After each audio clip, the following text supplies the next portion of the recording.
Hello guys, it's Danny here and welcome to my next video. In this one, I would like to analyze the trailer that was shown by Netflix during Comic-Con in San Diego. I think it's gonna be very boring if I just point out frame by frame what we saw in the trailer, so I prepared few digressions about characters and stories that was shown in the trailer, all along with my personal opinion on the teaser. In the first shot, we see Geralt, most likely in Blaviken. The short story covering those events is called Lesser Evil, and in my own opinion, it is one of the best short stories from the first two books. If you want to recommend the Witcher series, this is the one that you should give to your friend to read the first. Why is that? Because it is one of the most great stories told by Sapkowski in the whole saga. It shows why the world of the Witcher is so exciting, and that sometimes there are no good ways out. The choices the Geralt has to make have no good ending in either option. Name of the story is so expressive that it is hard to even think of something better. What is Lesser Evil? Does it even exist? Geralt answers the questions in his own way. How does it end? See for yourself, but trust me, you will not be disappointed. Small hint can be nickname that was given to Geralt after the events that happened in the small village, the Butcher of Blaviken. Here we see a Striga. The backstory with Striga is actually very interesting. The king of Temeria, King Foltest, had a baby with, his sister. Her name was Ada. She died just after giving birth to her daughter, and in her memory, the child also was named Ada. After some time, it appeared that Ada slowly changed into a monster, the Striga. There are few theories why Ada became a monster. First, says the incest relationship between siblings caused the curse. The second one says it's the Ostrid, a local magnate who dropped a curse on the child that killed his lover, mother of Ada. The third one involves her grandma, the mother of Foltest and older Ada. The curse transformed her into a monster that is filled with hatred and anger towards all living beings. She comes out of her crypt on a full moon to hunt with immense speed and strength. This is the first story written by Sapkowski. It was submitted for a literature contest and actually won. It was so popular that the author decided to write more short stories, and this is how the first book, Last Wish, was written. Here we have one more image of Blaviken, probably after the story finale.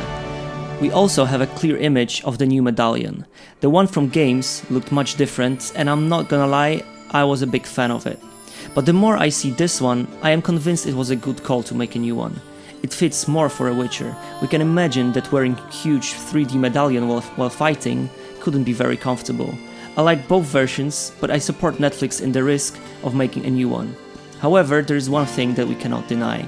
In a few months, it will be available on Amazon for $9.99. And here we come to one of the most controversial parts, in my opinion, of the whole trailer. And no, I'm not talking about the skin color of the Dryads from Brockhillion. All of the Dryads are equipped with spears and knives. The Dryads from the books were using bows. Period. They are known for their excellent shooting skills and were feared all over Temeria to this point that most people gave a detour around the Brockhillion. In my own opinion, it is not acceptable. What is even more absurd, one of the Dryads are holding a crossbow. Seriously, Netflix? They all need to have bows. Apart from that, we have our first look at Eithne, the Lady of the Brockhillion and Queen of the Dryads. In other shot, we also see Brian, the Dryad that found Ciri in the woods. The woman in the hood on the horse, her name is Fringilla Vigo, and she's a Nilfgaardian sorceress. Honestly, this is not how I imagine her. In later parts of the saga, she plays quite an important role.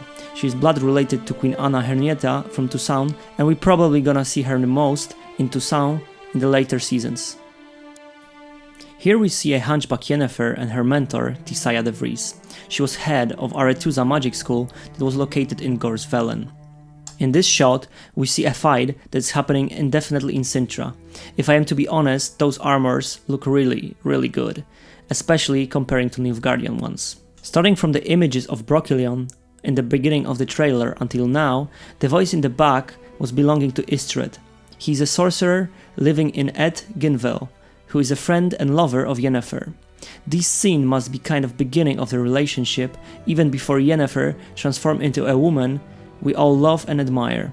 The relationship from the past is not described in the books, so what we see is actually a flashback to early days of the sorceress. Geralt and Istrid actually met one day, and what happened between them is described in the short story Shard of Ice. Here we have a quick look at Aretuza and Thanet Island that I mentioned before. The events happening on this particular island are one of the most important ones in the whole saga and will influence small storylines between Geralt, Ciri and Yennefer, as well as political situation on the continent. Those events will reveal the main villain of the whole series. I doubt we will see any of these events in the first season, however keep my words in mind. Here we see Tissaia talking to her students, and one of them is Yennefer, about the origin of magic and its source. There is also a flash of Ciri and burning Cintron flags on the bonfire. Concerning magic, I'm gonna come back to it in the next episode when I'm gonna cover Yennefer and her backstory, so I won't talk that much about magic in this episode. On this image we have a shot of 12 sorcerers talking. At first I thought it was the meeting of the Brotherhood of the Sorceress, but in theory there were only 5 of them in the High Council, so I'm not 100% sure what the image is actually showing us. In the meantime, Tissaia warns her students that chaos can be very dangerous. The confirmation of this is the shot we see now, Tissaia and Yennefer getting out of the carriage. There are several bodies on the ground and patterns clearly show the massacre was done by magic. Next, we have a few more shots from Geralt expedition on Striga's crypt. The chain is very similar to the shot that was shown by CD Projekt Red in their first trailer of The Witcher 1. We also have a glimpse of Striga's claw. In the back, we have a Triss Merigold talking. And to me, the actress playing Triss is a complete misunderstanding. Even if we don't look at the game image of Triss, and she's really beautiful and charming there, but Triss comparing to Yennefer should be much younger. She should be a teenager looking girl. Anna Schaefer looks like mid-40, fully grown woman. What I actually like is that they cover her cleavage. There is a history that after Battle of Soden, Triss couldn't wear a V-cut dresses due to the damage she'd taken, and even with help of magic, it was very hard to completely hide it. In games, her big boobs were all over the place, and they didn't really care for the Soden story. Coming back to the actress, I think someone failed here. She's too old, not really attractive, and just doesn't fit for me. I thought maybe it's my thing, but when I speak to people, they all have similar opinions. It's too late for recast, even though it happened in some shows between seasons, but I think Netflix will not bend due to peer pressure, and they cannot allow themselves this. I will give her chance, but to be completely honest, I do not have much faith, but let's see what she can do. On the next shot, we see Geralt doing his Conan the Barbarian impression. It's a really good one. On the side note, Harry is in very good form. Here we have another shot from the Striga script, and then we smoothly move to Cintra and a close-up of Ciri. Then they introduce another important character. He will not be one of the main leads of the show, but he is very important to the story of Ciri. Mausak, also known as Ermion. He was a mentor of Ciri in her early ages when she, a princess of Cintra, was traveling to Skellige Isles. King of Skellige was also a husband of Calanthe, queen of Cintra, and Ciri's grandmother. Mausak was definitely one of the people who actually cared for Ciri, and this scene is showing this. Then the clip is followed by a picture of Ciri on the desert with a huge tree. Definitely magical illusion. At first when I saw this, I was really afraid that in the first season we are going to see the events from Time of Contempt, the 4th book. However, it was confirmed later by Lauren Hisrich, the showrunner for Netflix The Witcher, that those events are not going that far. Here we have almost 10 seconds of how Yennefer is changing into a sorceress and a real beauty she's gonna be later. It is painful, it requires a lot of commitment, and as I said in the previous episode, in most cases makes sorceress infertile. Here we have a quick shot from what I believe is Battle of Marnadal, between Nilfgaard and Cintra. It was brought to life by Netflix to have its own huge battle, and I'm not complaining, because it was never well described in the books, and I'm very curious to see what they have prepared. Also, I'm really disappointed that the leaked Nilfgaardian armor happened to be true. Comparing to Cintrian's, it looks cheap, less detailed, and actually very awful. The battle scene is followed by the Cintrian feast celebrating birthday and stepping into adulthood of Pavetta, Ciri's mother and daughter of Queen Calanthe. The party doesn't go as planned, and many important things happen there. I will not spoil it, because it looks like Netflix prepared us a great episode about it. Right after this, we have our first look at fully formed Yennefer, and to be honest, in my opinion, she looks beautiful. In the next shot, we see Calanthe, Ciri's grandmother, and young Ciri. At this time, she should be around 10 years old, according to the dates of the battle that happened just before those events. After Calanthe says one of her last words, we jump straight into Geralt's fight. It is definitely fight in the Blaviken, and he's wearing the same outfit as in the beginning of the trailer. We see just few frames of the fight, but it looks just like I asked. It's fast paced and it's more like dancing. Thanks Netflix. In this shot, we have a first scene in which main characters actually cross paths, Yennefer and Geralt together.